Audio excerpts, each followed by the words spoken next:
Il porte le nom du compositeur préféré d'Hitler.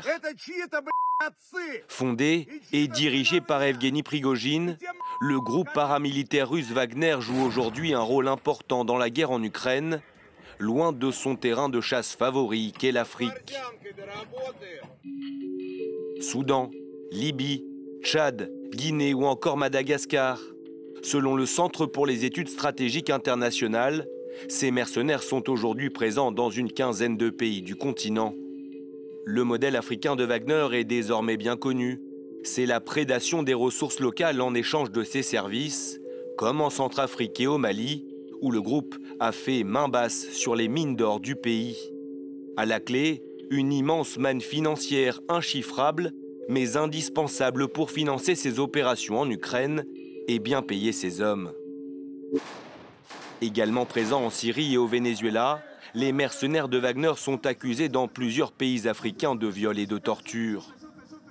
Depuis plusieurs mois, le groupe est monté en puissance en Ukraine, tout comme son chef Evgueni Prigojine, très agacé par l'état-major de l'armée russe, pas à la hauteur selon lui.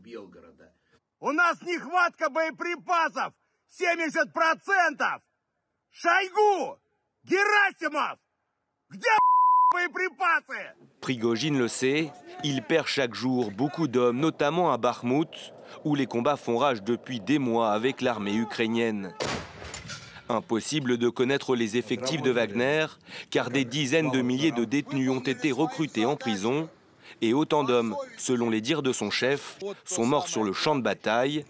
Les cimetières qui leur sont dédiés, comme celui-ci, sont en tout cas de plus en plus vastes.